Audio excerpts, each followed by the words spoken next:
अस्सलामुअलैकुम। Of camera stories के एक न्यू एपिसोड के साथ मैं हूं Mazhar Malik. Thank you so much and love you so much अब सबके प्यार भरे फीडबैक का। आज ईद का दिन है और ईद के दिन पे यकीनन सी बात है जहाँ पे तमाम टीवी चैनल स्पेशल प्रोग्राम दिखा रहे होते हैं, तो वहाँ पे आज आप स्टोरी सुनने के लिए बैठे हैं तो स्टोरी भी स्पेशल होनी चाहिए। और आज मंडे है यानी कि सोमवार का दिन, तो अब स्टोरी जो है मंडे, ट्यूसडे, वेडनेसडे, थर्सडे, जुमेरात तक, सोमवार से लेकर जुमेरात तक अब आप नेक्स्ट टाइम सुना करेंगे। आज की कहानी एक सच्ची कहानी जिसको सुनाने के बाद एंड में मैं आपको एक वॉइस मैसेज भी सुनाता हूं जिन्होंने मुझे कहानी भेजी होती है। लेकिन आज कहानी सुनाने से पहले ही एक छोटा सा वॉइस मैसेज जो उन्होंने मुझे कहानी सुनानी शुरू की, उनकी आवाज़ के अंदर कितना खौफ है, कितना घबराहट है कि कहानी सुनाते हुए इसी से अंदाज़ा लगा लीजिए जिसने ये वॉइस मैसेज भेजा है कहानी रिकॉर्ड करते हुए उनकी क्या हालत होगी। मैं आपको स्टार्ट में एक छोटा सा मैसेज सुनाता हूँ, उसके बाद आप कहानी सुनेंगे।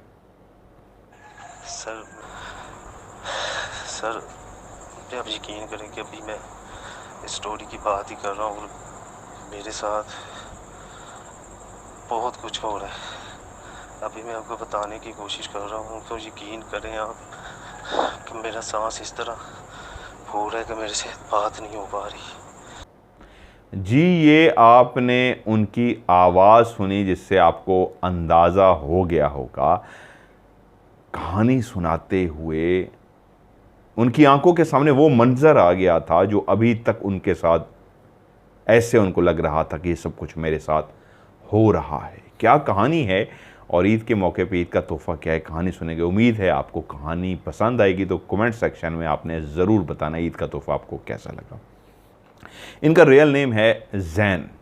भागवानपुरा लाहौर का एक इलाका जहाँ करीब ही ये वहाँ पे रहते हैं। सफ़र का ये महीना था जिसको कहा जाता है बहुत भारी महीना होता है, और यकम पहली तारीख थी सफ़र की।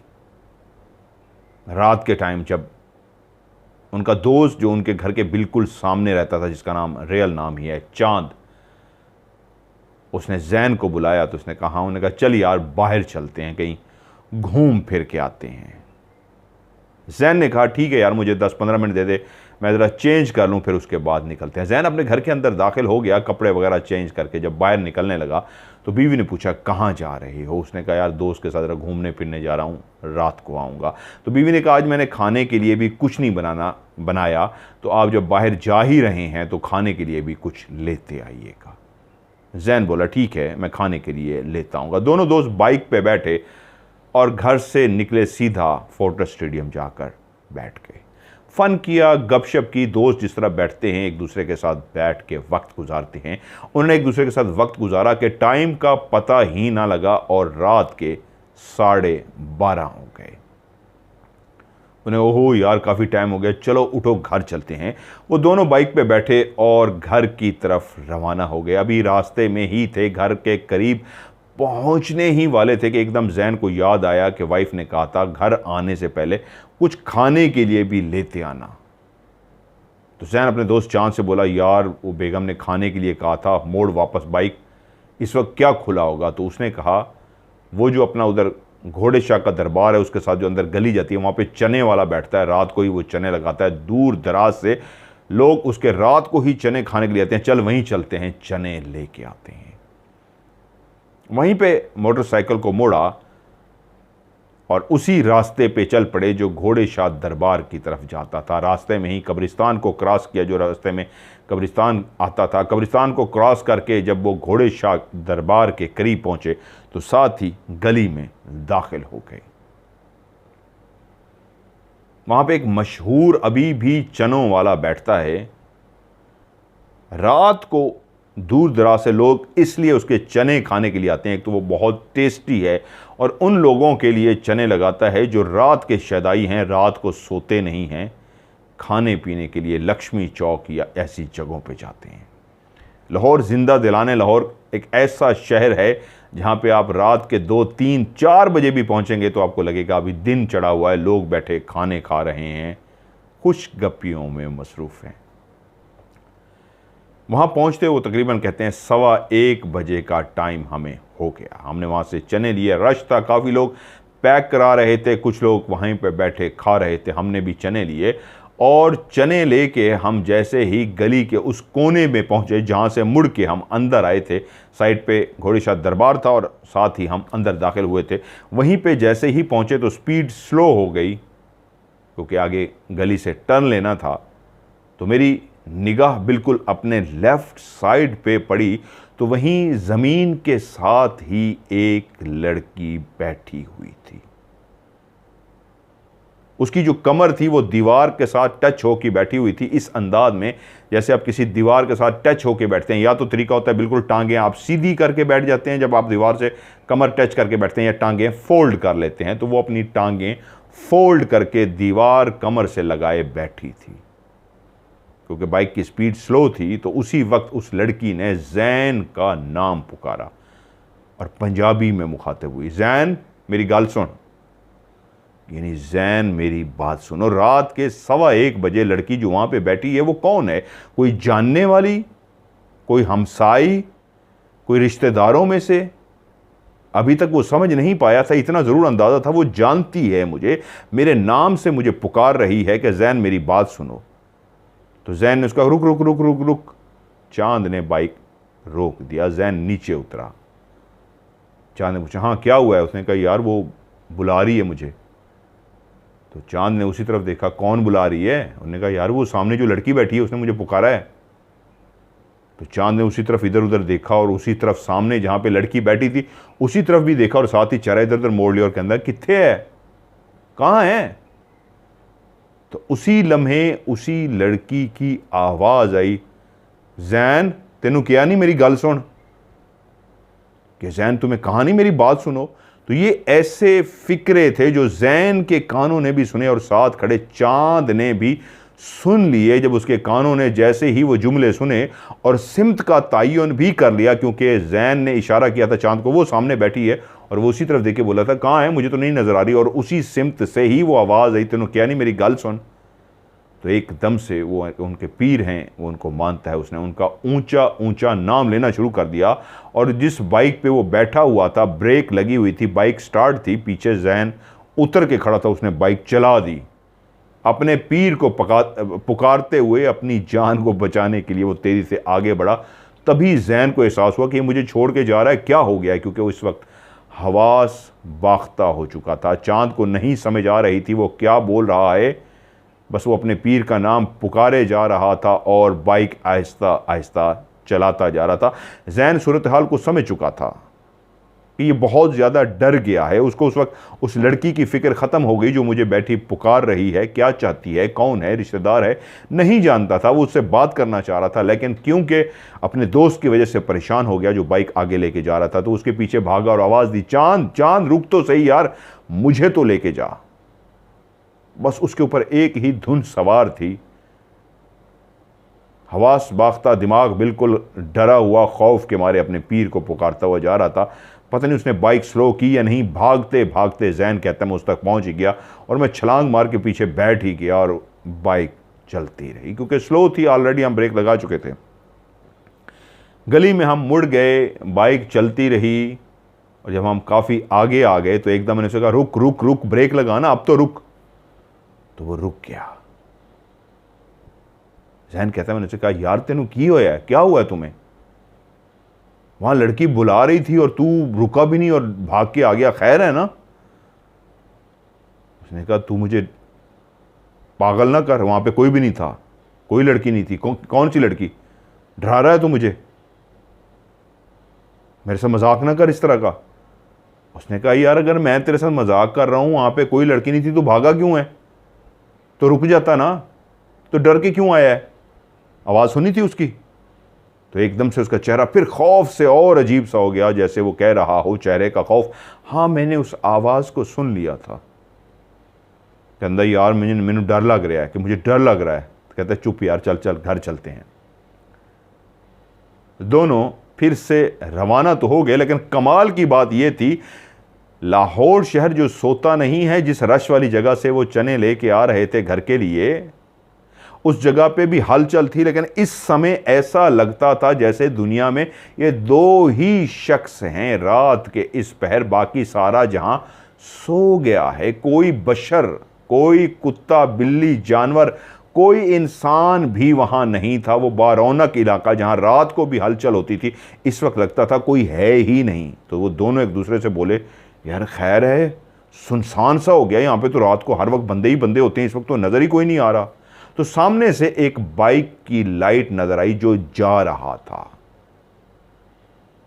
इन दोनों को अंदाजा हुआ कि सामने जो बाइक जा रहा है, इसके पीछे ही बाइक को भगाओ, इसके करीब पहुंच जाओ, ताकि कि इंसान तो है, ये एहसास तो है कि जिस जगह पे हर वक्त बारौनक, हर वक्त इंसान रश था, आज इतनी खौफ है, अंधेरा है कि बंदा ना बंदे की जात, तो कम से कम एक इंसान तो नजर आया। अंधेरे में रोशनी की किरण, कहते हैं हमने बाइक भगा दिया। हम जितना तेज भगा रहे थे वो बाइक हमसे उतना दूर होता जा रहा था, हम और करीब होते वो और दूर होता जा रहा था। और जैन कहते हैं पीछे बैठे मेरे दिमाग में पता नहीं क्यों ये ख्याल आ रहा था, जैसे ही हम कब्रिस्तान के सामने से गुजरेंगे बाइक चलने से इनकार कर देगा। बाइक जो रोशनी आगे चलती हुई बाइक की नज़र आ रही थी, जिसको हम पकड़ने की कोशिश कर रहे थे, कहाँ गायब हो गया, कहाँ चला गया, कुछ पता नहीं लगा कि यहाँ तक के चलते चलते हम उस कब्रिस्तान के करीब पहुँच गए। जैसे ही हम कब्रिस्तान के करीब पहुँचे और कब्रिस्तान जहाँ से ही शुरू हुआ, तो बाइक एकदम से ऐसा चलना शुरू हो गया जैसे भारी होता जा रहा है, चलने का नाम नहीं ले रहा। मैंने कहा जैन से, क्या हुआ, क्यों तूने स्पीड स्लो कर दी? वो कह रहा है मैंने स्पीड नहीं स्लो की, ये बंद हो रहा है, ये चल ही नहीं रहा, पता नहीं क्यों नहीं चल रहा। यहाँ तक कि थोड़ा दूर ही गया था, झटके मार के बंद हो गया। जैसे ही झटके मार के बंद हुआ तो चांद ने उसको स्टार्ट करने की कोशिश की, जितना भी कोशिश की नाकाम रहा, बाइक स्टार्ट नहीं हो सका। जैन कहता है मैं उतरा, मैंने कहा हट यार मुझे दिखा। मैंने उसको स्टार्ट करने की कोशिश की, बाइक कहे कि तुम लोग मुझे स्टार्ट कर ही नहीं सकते। जैन कहता है मेरे दिल की धड़कन पहले ही तेज़ थी, मेरा दिल पहले ही कह रहा था, छठी हिस्स मुझे कह रही थी बाइक यहाँ पे बंद होगा, बंद हो गया था। दिल की धड़कन बहुत तेज़ थी, यहाँ तक कि मैंने कहा चल यार इसको पैदल ही चला के चलते हैं। खौफ से दोनों की जान निकले जा रही थी। कब्रिस्तान के आगे से हम गुजर रहे और बाइक को पैदल चलते हुए, जो स्टार्ट नहीं हो रहा, पैदल चला के लेके जा रहे हैं। पैदल भी इतना भारी है कि हम धक्का लगा रहे हैं, घसीट रहे हैं। बाइक है कि चलने का नाम ही नहीं ले रहा। यहां तक कि चलते चलते हम कब्रिस्तान के बिल्कुल दरमियान में पहुंच गए। एक कोने से शुरू हुए थे, कोने पे बाइक बंद हो गया था, और चलते चलते जब कब्रिस्तान के बिल्कुल दरमियान में पहुंचे तो बाइक ने चलने से ही इनकार कर दिया। हालत अब ऐसी हो गई कि एक बंदा पीछे से धक्का लगा रहा है और एक बंदा आगे से हैंडल से पकड़ के जोर लगा रहा है, तो बाइक चल ही नहीं रहा। जाम हो गया, ऐसे लगता है जैसे उसके पहिए ज़मीन से चिपक गए हैं, अब इसने चलना ही नहीं है। और उस वक्त जैन कहते हैं मेरी हालत तो ये थी, लगता था कि बस मौत आई के आई। बाइक ऐसे बंद नहीं हुआ और बाइक ऐसे चिपक नहीं गया ज़मीन के साथ, मौत आई के आई। इतना डर गए कि एकदम से कहता है मैंने अल्लाह को पुकारना शुरू कर दिया। कुरान मजीद में पढ़ा हुआ था, मैंने कुरान मजीद का विर्द करना शुरू कर दिया। मैंने कहा या अल्लाह जो भी ज़िंदगी में गलती होगी है माफ़ फरमा मेरे मालिक, मदद फरमा, हमें यहाँ से निकाल मेरे मालिक, हम तेरे गुनहगार बंदे हैं, हमारी मदद फरमा। सर्दियों के ये दिन हैं, हल्की हल्की सर्दी है, ज़्यादा नहीं है।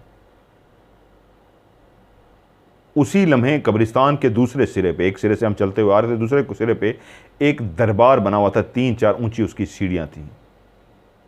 उसी के नीचे एक रक्षा खड़ा हुआ था। मैं दिल ही दिल में दुआ कर रहा हूँ, धक्का लगा रहे हैं, बाइक बंद है, मेरा इलाका है, मुझे एक एक जगह का पता है, लेकिन हवास बाख्ता इतने हैं कि बस अल्लाह को मदद के लिए पुकार रहे हैं। तो उसी रक्षे में से एक भारी भरकम इंसान निकला।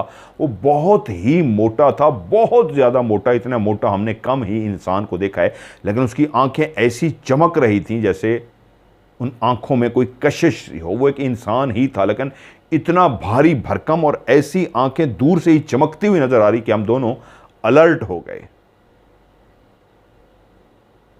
वो जैसे ही करीब पहुंचा तो कहता है मेरा ही इलाका था, मुझे एक एक चप्पे चप्पे का पता था, लेकिन फिर भी मैंने उसे कहा अंकल जी यहाँ पे पेट्रोल पंप कहाँ पे है, हमारा बाइक बंद हो गया है। ये अलामत थी उस खौफ की, हवास बाख्ता होने की कि अकल काम नहीं कर रही थी। जो उससे पूछा पेट्रोल पंप कहाँ है, जबकि ये मुझे बेहतर पता था पेट्रोल पंप कहाँ है, मेरा इलाका था और पेट्रोल तो ख़त्म हुआ ही नहीं था। खौफ में बस उससे इतना ही सवाल कर सके अंकल जी पेट्रोल पंप कहाँ है। तो उस चमकती आंखों वाले मोटे भारी भरकम जिस्म के मालिक बंदे ने कहा फौरन से पहले बाइक पे बैठ जा।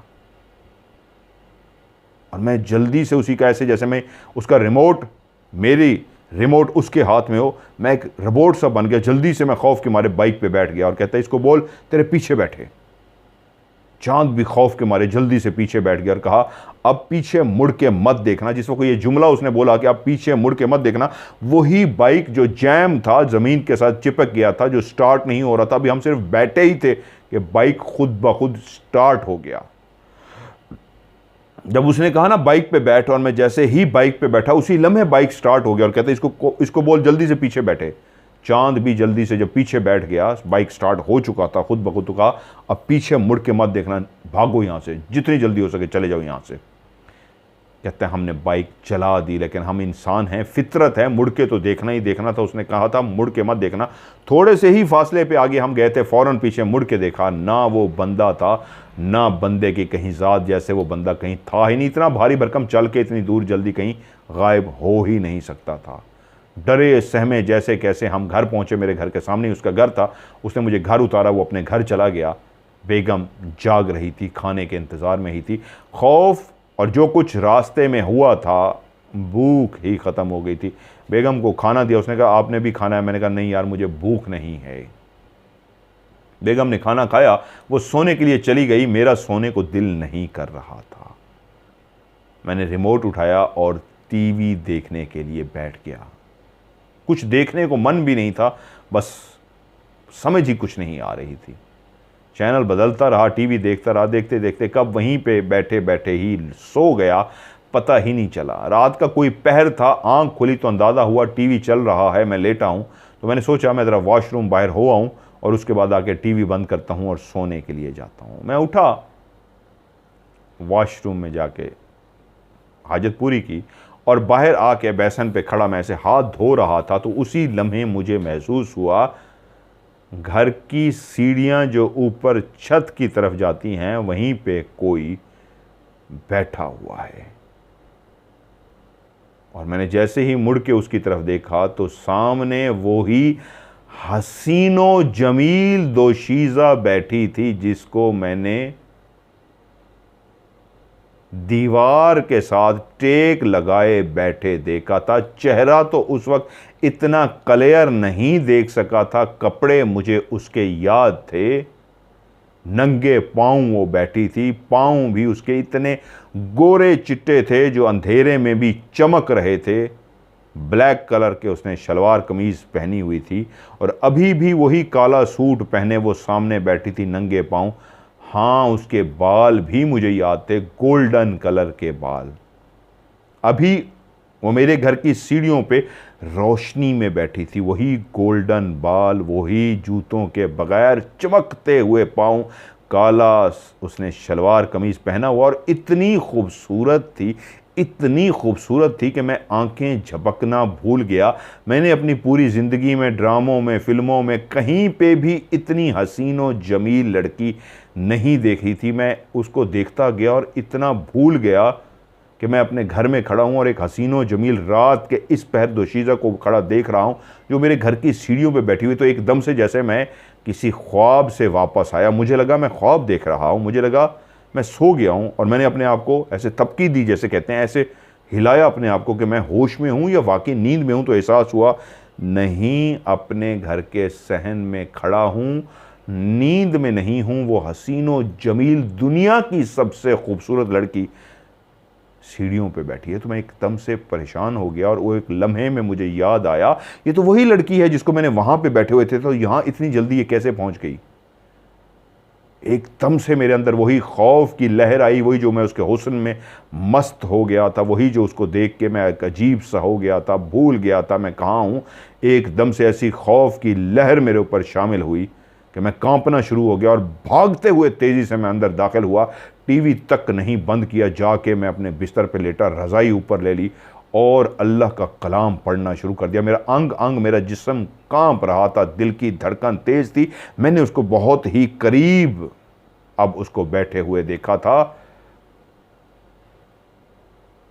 मैं तकरीबन बेहोश होने वाला था, लेकिन अल्लाह का कलाम पढ़ता जा रहा था और मैं लेटा हुआ था। मैंने चादर से मुंह ढांपा हुआ था, अल्लाह का कलाम पढ़ता रहा यहाँ तक कि फजर की अजानें हो गईं। अजानें हुई, मैं उठा, नमाज़ पढ़ी और वालदा का इंतज़ार करना शुरू हो गया कि वालदा भी नमाज से फ़ारिग हों तो मैं उनसे बात करूं। वालदा अपनी तस्बीहात से जब फ़ारिग हुई तो मैंने कहा वालदा से, अम्मी मेरे साथ रात को एक अजीब सा वाक़या हुआ है। माँ ने पूछा क्या हुआ है, तो मैंने बताया मैं और चांद ऐसे जा रहे थे तो वहाँ पे एक लड़की को देखा और बाद में वही लड़की सीढ़ियों पे बैठी हुई थी।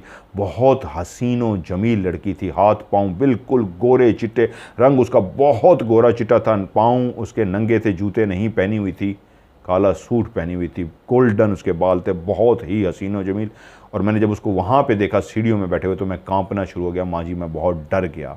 माँ ने तो पहले लेक्चर दिया कि तुम लोगों को कई दफ़ा मना किया है रातों को इस तरह अकेले मत जाया करो, क्यों गए थे तुम लोग। और उसके बाद मैंने वहाँ से कहा माँ जी बस टाइम होने वाला है, मैं अपने काम पे चला जाऊँगा, मस्जिद है, बच्चों को बुला के कुरान मजीद आज पढ़वा लीजिएगा घर के अंदर। मैं डर गया वहाँ उस लड़की को देख के। माँ ने दुआएं की, नसीहत की और कहा अल्लाह के हवाले मैं अभी थोड़ी देर तक मस्जिद पैगाम भिजवाती हूँ, बच्चों को बुला के कुरान ख़ानी करवाती हूँ, कुरान ख़त्म करवाती हूँ। कहता है मैं अपने काम की तरफ रवाना हो गया। रास्ते में मैं सब कुछ भूल गया। जो हुआ, अम्मी अब घर में बच्चों को कुरान बुला के कुरान मजीद ख़त्म करवाएंगी, अल्लाह करेगा सब कुछ ठीक हो जाएगा। शालमी मार्केट में मैं काम करता था, नीचे बेसमेंट में 3 बेसमेंट थी, ग्राउंड फ्लोर, उसके नीचे बेसमेंट, उसके नीचे एक और बेसमेंट और उसके नीचे तीसरी बेसमेंट। 3 बेसमेंट इस वजह से थी, ग्राउंड फ्लोर के नीचे जो बेसमेंट थी पहली वाली, वहाँ पे हमारा मालिक का दफ्तर था, वो बैठता था। उसके जो नीचे वाली थी वहाँ पे हम माल पैक करते थे, जो भी माल तैयार होता था वो हम सारी पैकिंग करते थे डब्बों शब्बों में, पैकेट्स में। और उसके नीचे जो तीसरी बेसमेंट थी वहाँ पे मशीनें पड़ी हुई थी जो माल तैयार करती थी। इस बेसमेंट के 2 रास्ते जाते थे आने जाने के लिए, दोनों रास्तों को इस्तेमाल किया जा सकता था। मैं अपनी मार्केट पहुंचा, काफ़ी बड़ी तीनों नीचे बेसमेंट थी और मैं चलता हुआ सेकंड वाली बेसमेंट में दाखिल हो गया। मैं जब सीढ़ियाँ चढ़ता हुआ जा रहा था तो मैं अपने ख्यालों में मगन सा था। दिमाग कुछ ख़ास सोच भी नहीं रहा था, लेकिन दिमाग अभी हाजिर नहीं था, जैसे गैर हाजिर होता है। तो कोई बैठा हुआ था, मैंने इग्नोर किया और मैं कौन बंदा था, क्या बैठा था, मैंने गौर नहीं किया और मैं नीचे चला गया। जब मैं नीचे पहुंचा तो जो छोटा लड़का मेरे साथ काम करता था, मैंने उसे कहा जाओ ऊपर से उनको कहो लिस्ट दे दें कौन कौन से सामान आज पैक करने हैं। शरारतें शुरू। इधर आगे कहानी सुनो। वो बच्चे ने चिट पकड़ी, ऊपर गया चिट लेने के लिए। जो जो ऑर्डर आए हुए होते थे वो कागज़ नीचे भिजवा देते थे, चिट्टे में ये पैक करके डब्बों पे नाम लिखते जाते थे, ये ऑर्डर है, ये ऑर्डर है, ये ऑर्डर है, उसके ऊपर चिट लगा देते थे। और जैसे ही बच्चा ऊपर चढ़ गया तो मैंने कपड़े चेंज किए। हमारा एक रोज़ का असूल था, जैसे हम दाखिल होते थे वहाँ पे अपने कपड़े चेंज करके टी शर्ट और ट्राउज़र पहन लेते थे। मैंने कमीज़ उतारी, शर्ट पहन ली और उसके बाद जैसे ही ट्राउज़र पहनने लगा, एक पाँव यानी एक टांग के अंदर मैंने ट्राउज़र चढ़ा लिया और दूसरा पाँव जैसे ही ट्राउज़र के अंदर डालने लगा, जो ट्रैक सूट का ट्राउज़र होता है, तो सामने सीढ़ियों पे मेरी निगाह पड़ी। आते हुए तो शायद मुझे नहीं पता था कौन है कौन नहीं, अब मेरी सामने निगाह पड़ी, वही हसीनो जमील खूबसूरत दोशीज़ा सामने सीढ़ियों में बैठी मुझे देख के मुस्करा रही थी। और ये दिन की रोशनी थी। दिन की रोशनी में मैं उस हसीन और जमील नशीज़ा को देख रहा था। वो सामने बैठी है और मुझे बैठी देख रही है और मुस्कुरा रही है और मैं कपड़े बदल रहा हूँ। मैंने उसे जैसे ही देखा तो मेरे ऐसा रंग उड़ गया और ऐसा मेरे अंदर खौफ आया कि मैंने उसी हालत में एक ट्राउज़र पहना हुआ था, एक में अभी सिर्फ पाँव ही डाला था, भागना शुरू कर दिया। एक सीढ़ियों के रास्ते में वो बैठी थी, दूसरा जो रास्ता जाता था मैं भागता भागता ऊपर जो मालिक का ऑफिस था फर्स्ट बेसमेंट में, भागता हुआ उसके सामने गया और जाके ज़मीन पे गिर गया। मालिक देखते ही मुझे समझ गया कि कुछ बहुत ही अजीब सा हुआ है कि ये कपड़े इस अंदाज में पहने भागता हुआ आया है, कुछ गड़बड़ ज़रूर है। वो जल्दी से अपनी जगह से खड़ा हुआ और मुझे कहा रिलैक्स रिलैक्स, सबसे पहले अपने कपड़े पहनो, कपड़े पहनो। मुझे इतना होश आया कि अब मैं किसी के पास हूँ, मालिक पास है। मैंने जल्दी से कपड़े पहने, लेकिन मैं बोलने की पोजीशन में नहीं था। मैं हाँप रहा था, मेरा पूरा वजूद कांप रहा था। वो उसी लम्हे खड़ा समझ गया था मामला बहुत ही कोई ख़तरनाक है। उसने मुझे पानी पिलाया, उठा के बिठाया, कुछ देर मुझे रिलैक्स करता रहा, बातें करता रहा। जब मैं इस काबिल हो गया कि बात कर सकूँ तो मुझे कहा बताओ ज़ैन क्या हुआ है।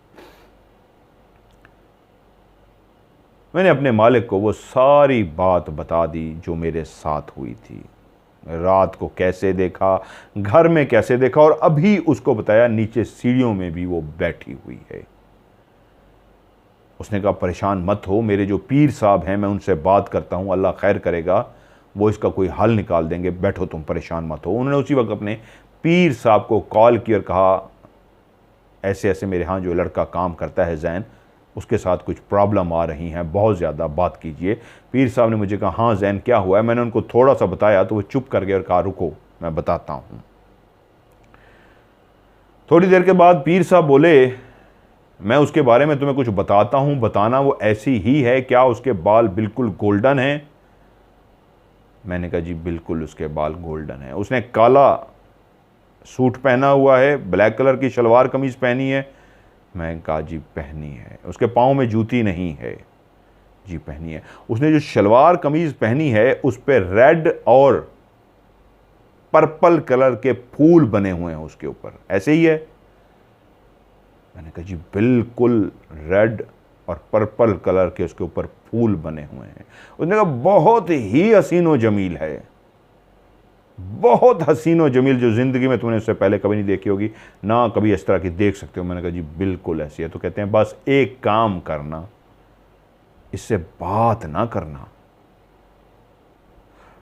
अभी ये तुम्हारे साथ ही रहेगी, लेकिन तुमने एक काम करना है, फ़िलहाल उसके साथ बात नहीं करनी, नहीं तो काम ख़राब हो जाएगा। मैंने कहा जी वो क्यों, इससे क्या होगा। उसने कहा वो मैं बाद में बताऊंगा, मैं जुमे वाले दिन आऊँगा और तुम्हारे लिए पढ़ाई करूँगा और तुम्हें बताऊँगा, मामला ठीक हो जाएगा। इससे दूर रहना कोशिश करना, लेकिन अगर दूर ना भी रह पाओ बात ना करना, इसको बुलाना मत, वरना काम बहुत ख़राब हो जाएगा।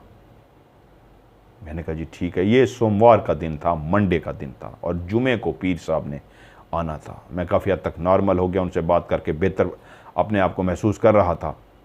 उसके बाद मैं अपने काम पे लग गया, मैं काम करता रहा और जब मेरे काम का टाइम ख़त्म हुआ तो उसके बाद मैं घर पहुंचा। माँ से जाते ही मैंने सवाल पूछा कि आपने घर में बच्चों को बुला के कुरान मजीद पढ़वा दिया था। तो माँ ने कहा बिल्कुल बेटा, ये कैसे हो सकता है, जब मेरे बेटे के साथ ऐसी आफत आई हुई है तो मैं ना कराऊँ। तुम्हारे जाते ही मैंने बच्चों को बुलवा के कुरान मजीद पढ़वा दिया था। ये शाम का टाइम था। कहते हैं मेरे घर के अंदर मैंने एक बत्तख पाल रखी है। उस बत्तख का नाम है ट्वीटी, हम उसको प्यार से ट्वीटी कहते हैं। मेरी छोटी बेटी उसके साथ बहुत ज़्यादा मानूस है, खेलती है। मैं हूँ, मेरी बेगम हो, मेरी बेटी हो, माँ हो, सब घर वालों के साथ वो जो बत्तख है एक फैमिली की तरह रहती है, खेलती। मेरी बच्ची के साथ तो बाकायदा छुपन छुपाई खेलती है, भागते हैं, खेलते हैं, वो बाकायदा उसके साथ खेलती रहती है। वो हम सब के साथ बहुत मानूस है। ऐसे लगता है तो वो एक जानवर, एक परिंदा, लेकिन हमारे साथ रह रह के ऐसा है जैसे हम उसकी बोली आदात समझते हैं, जैसे वो भी हमारी बातों को पिक कर लेती है और हमारी बातों को समझ लेती है। मैं उस शाम को जब घर दाखिल हुआ, माँ से बात हो गई, तो मैं नीचे ही था, ट्वीटी के बोलने की आवाज़ें आ रही थीं। ट्वीटी ऊंचा ऊंचा बोल रही थी।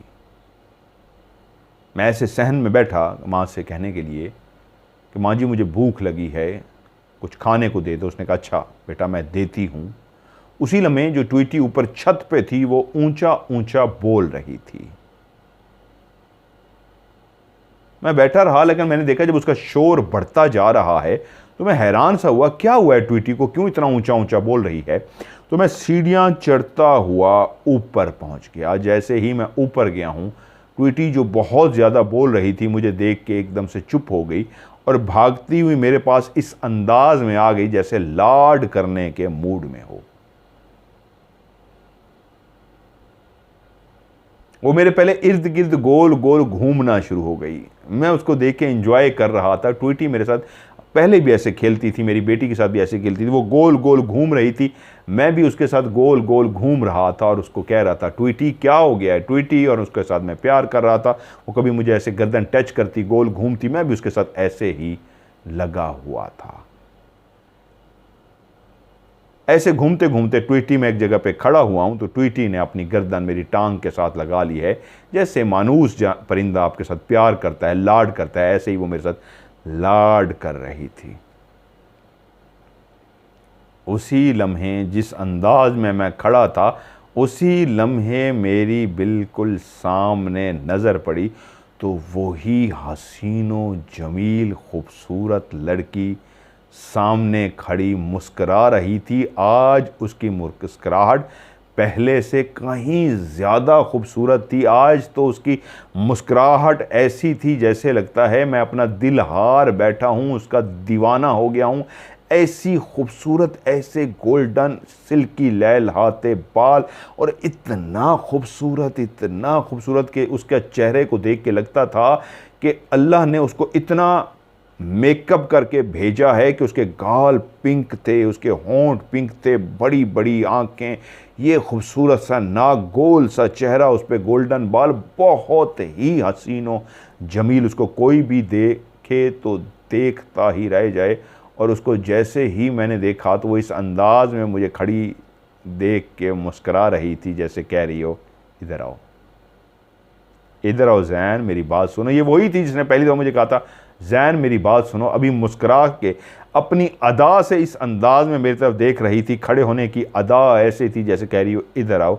और मैं बेखुदी में बेइख्तियार हो के मन मौजी, जिसको कोई होश नहीं, अपना ही पता नहीं, गुमसुम सा उसकी तरफ चलना शुरू हो गया। मैं उसकी तरफ अभी 2 से 3 कदम ही चला था कि मेरे कानों ने एक अजीब सी आवाज़ सुनी, आयतुल कुर्सी पढ़ी जा रही थी। और मैंने जैसे ही मुड़ के देखा, मेरे कानों ने आयतुल कुर्सी पढ़ने की आवाज़ सुनी। ये कौन पढ़ रहा है? मैंने जैसे ही मुड़ के देखा, वही ट्वीटी, वही मेरी बतख जो अभी कुछ देर पहले मेरे से खेल रही थी, लाड कर रही थी, गोल गोल घूम रही थी, उसकी ज़ुबान से आयतुल कुर्सी पढ़ी जा रही थी। क्लियर आयतुल कुर्सी की आवाज़ ऐसे थी जैसे कोई इंसान, फीमेल औरत आयतुल कुर्सी क्लियर आवाज़ में पढ़ती है, ऐसे ही क्लियर आवाज़ में वो आयतुल कुर्सी पढ़ रही थी।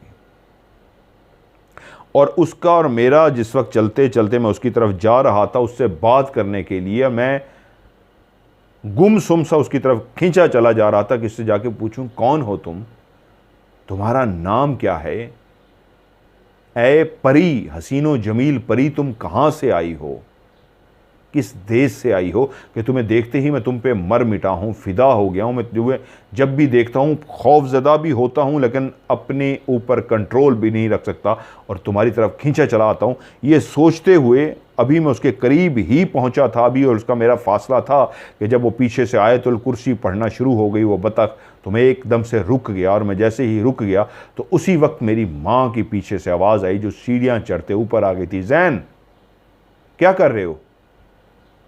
मैंने एकदम माँ की तरफ देखा और चौंका, और साथ ही मुड़ के उसी लड़की की तरफ देखा जो सामने खड़ी थी कि माँ को बता सकूँ माँ ये देखो। तो मैंने देखा सामने कोई भी नहीं है।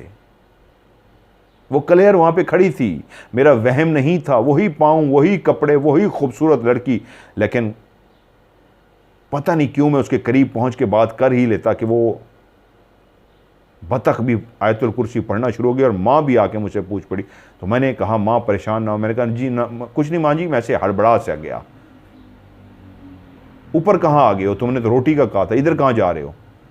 कहीं पे भी नहीं माँ जी, बस ये ट्वीटी को मैं देखना शुरू हो गया था तो मैं ट्वीटी से खेल रहा था। माँ ने कहा ट्वीटी से? कौन सी ट्वीटी से? मैंने कहा ये ट्वीटी जो बतख है। तो माँ ने कहा कहाँ है? तो मैंने उधर उसी तरफ देखा जहाँ पे ट्वीटी कुछ देर पहले आयतुल कुर्सी पढ़ रही थी, वहाँ पे कोई भी नहीं था। मैंने कहा मामा जी ट्वीटी अभी यहाँ पे थी, मैं उससे बात कर रहा था। उसने कहा वही तो पूछ रही हूँ, कहाँ है ट्वीटी? मैंने तुम्हें देखा, तुमने रोटी का कहा, मैं रोटी लेके आई तो देखा तुम नहीं हो, मैं परेशान होकर ऊपर आ गई। तुम ऊपर क्या करने चले गए हो रात को इस टाइम? पता भी है तुम्हारे साथ क्या मामलात हो रहे हैं, तो अकेला ऊपर जाने की क्या ज़रूरत थी? तो ऊपर आई हूँ, खड़े तुम इस अंदाज में खड़े हो जैसे क्या कर रहे हो? तो मैंने कहा माम अभी तो ट्वीटी यहाँ पे थी। उसने कहा ट्वीटी नीचे पिंजरे में बंद है, आओ मैं तुम्हें दिखाती हूँ। माँ ने मुझे पकड़ा और नीचे जाके दिखाया। ट्वीटी जो उसका हमने बनाया हुआ था उसको रखने के लिए, उसका बॉक्स बनाया हुआ, तो अपने बॉक्स के अंदर बंद थी। उन्होंने कहा ये तो बंद है इसके अंदर, तुम कौन सी ट्वीटी की बात कर रहे हो? तो मुझे एकदम याद आया कि वो तो आयतुल कुर्सी भी इस अंदाज में पढ़ रही थी जैसे कोई औरत पढ़ती है। तो वो कौन थी? तो वो सामने कौन थी? हाँ एक का तो पता है, ये वही दोशीज़ा है जो दरबार के बाहर बैठी मिली थी। तो ये ट्वीटी कौन थी? मेरे पास इन सवालों का जवाब नहीं था। मैंने खाना खाया और उसी वक्त मेरे जहन में मेरा एक दोस्त मेरे जहन में आ गया, जो मुसलमान नहीं था, एक और मजहब से उसका ताल्लुक था। वो जादू करता था।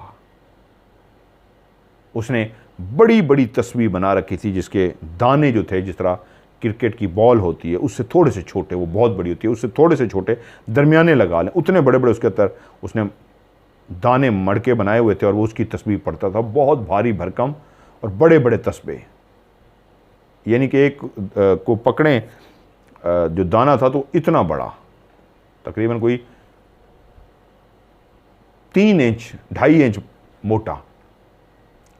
तो मेरे जहन में ख्याल आया कि यार ये जो वाक़यात मेरे साथ हो रहे हैं, उसने तो जुमे को आना है, मुझे उसके पास जाना चाहिए।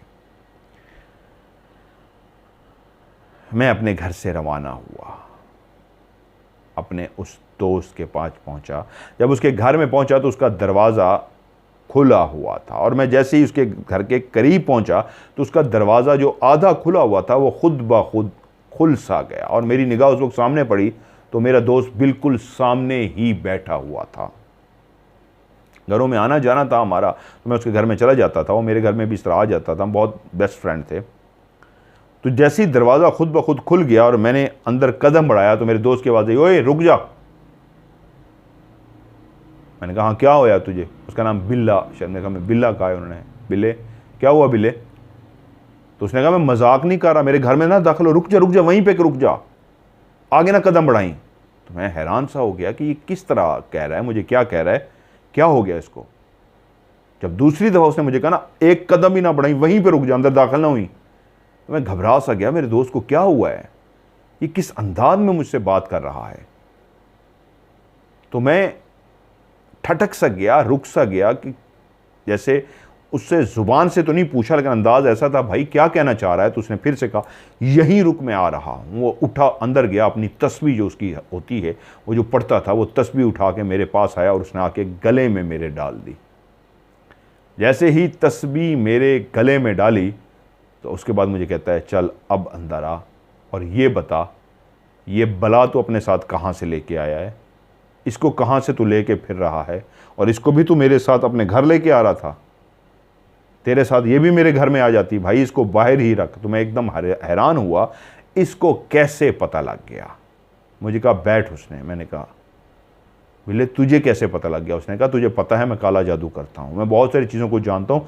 जब तू दाखिल होने लगा था उस बला को भी मैंने तेरे साथ देख लिया था, तभी कहा था खबरदार अंदर कदम ना बढ़ाई, तू आता तो ये भी तेरे साथ अंदर आ जाती।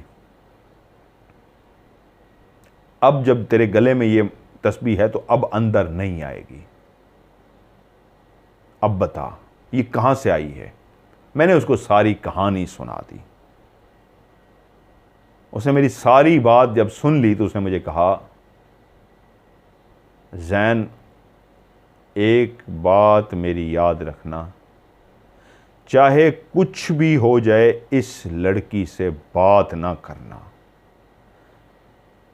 मैं एकदम परेशान हो गया और मैंने कहा यार क्या मसला है, उन्होंने भी यही बात की थी इसके साथ बात ना करना, तू भी यही बात कर रहा है इसके साथ बात ना करना, मसला क्या है?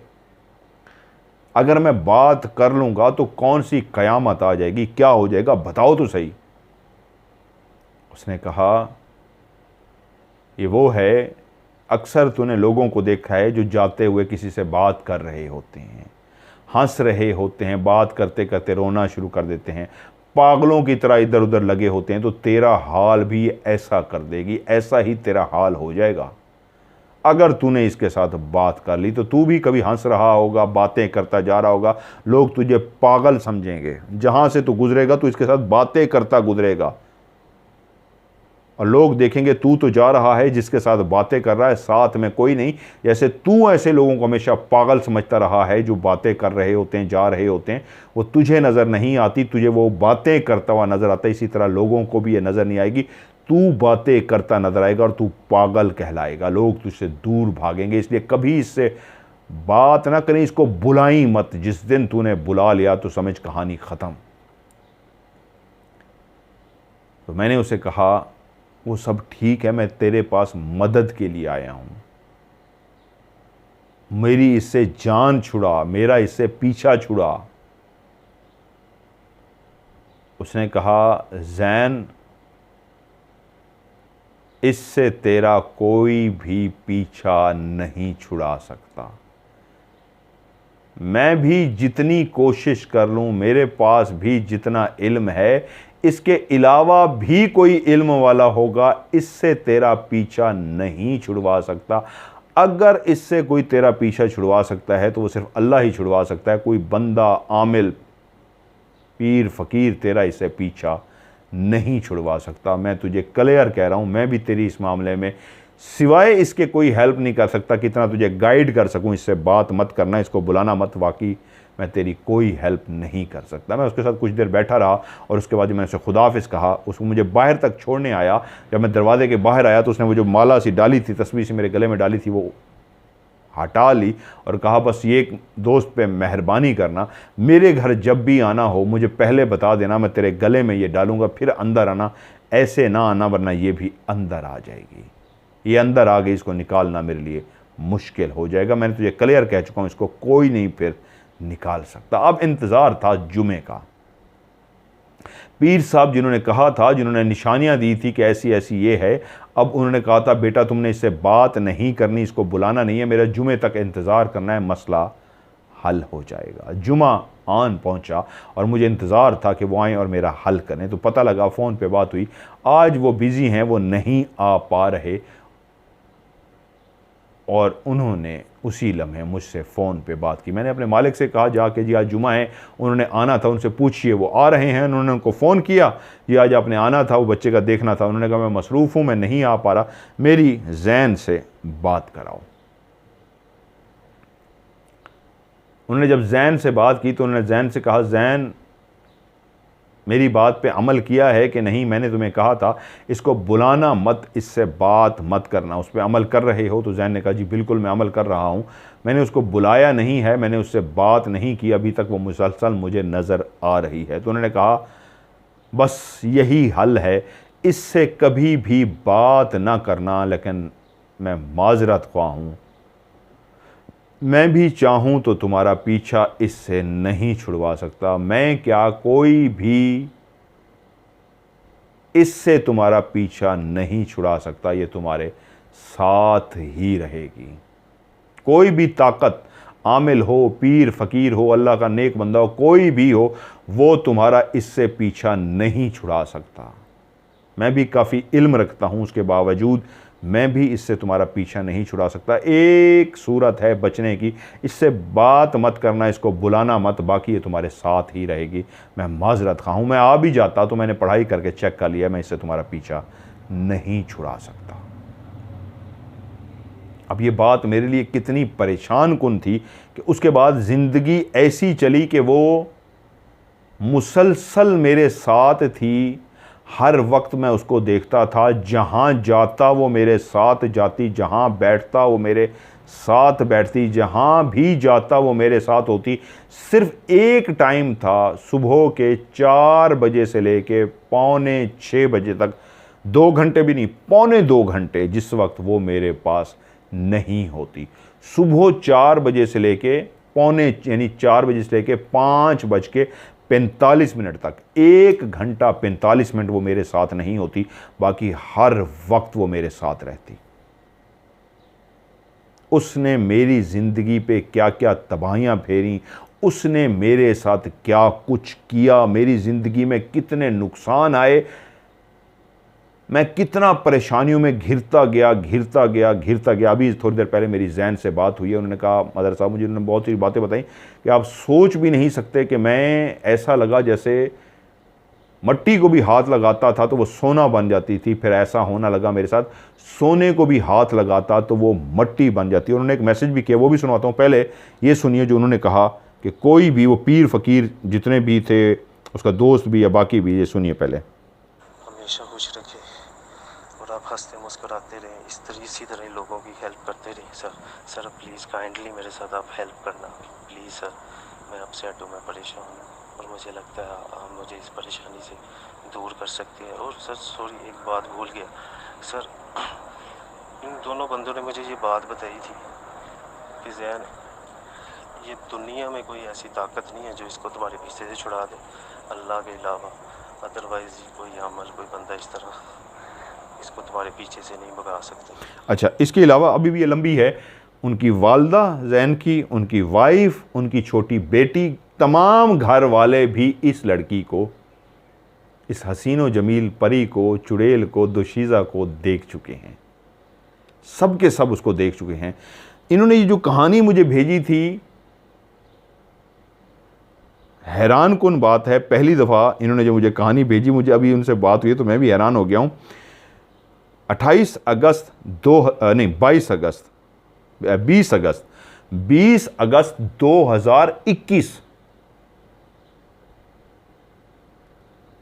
22-23, ये तीसरा साल है। 2021 में ये मुझे उन्होंने कहानी भेजी थी, वरना मैं कहानी का नंबर दे के आगे सेव कर लेता हूँ। ये कहानी मेरे सामने भी नहीं आई, और जब मेरे सामने आई तो मैंने प्ले किया तो कहानी प्ले नहीं हुई। फिर मैंने उनको लिखा भी आपकी कहानी तो चल नहीं रही, फिर उन्होंने भेजा तो 3 साल उनका मेरा राब्ता नहीं हो सका। उसकी रीज़न वो कहते हैं, हर वक्त वो मेरे साथ होती थी, मैं जब भी आपसे राब्ता करने की कोशिश करता तो मुझे नींद आने लगती, मेरी तबीयत में बेचैनी हो जाती, मैं भूल जाता, क्योंकि सिर्फ यही एक टाइम था 4 बजे से लेके 5:45 तक जिस पे ये दूर होती थी और मेरी ख्वाहिश थी मैं आपसे राब्ता करूं। लेकिन मैं कहता था इस वक्त कैसे आपसे राब्ता हो सकता है। तो मैंने मुश्किलों से, कभी तबीयत में बेचैनी, नींद आ जाए, मतलब मेरा माइंड उस वक्त स्टक हो जाता था। इस टाइम में वो स्टक करके जाती थी ताकि मैं आपसे राब्ता ना कर सकूं। जैसे कहने में से मैंने मुश्किल से कहानी रिकॉर्ड तो कर ली, आपको भेजी तो आपके पास चली नहीं। 3 साल हो गए कहानी को। लेकिन अभी मैं ये मैसेज सुनाता आपको, उन्होंने दोबारा भी भेजा है, मैं एक और सुना देता हूँ कि वो कह रहे हैं मुझे 3 साल इस चुड़ैल से लड़ते हुए हो गए हैं, एक आखिरी उम्मीद है। वो कह रहे हैं मैं आपके प्रोग्राम सुनता हूँ, सारा कुछ करता हूँ, एक आखिरी उम्मीद आप हैं जो मुझे इससे बचा सकते हैं। एक मैसेज भी अभी उन्होंने किया है। अस्सलाम वालेकुम सर।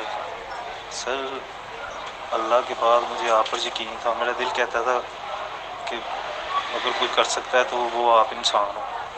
सर प्लीज़ आप मेरी हेल्प करें, ठीक है सर, और मुझे इस परेशानी से दूर करें। मुझे आप पर बहुत यकीन है, प्लीज़ सर।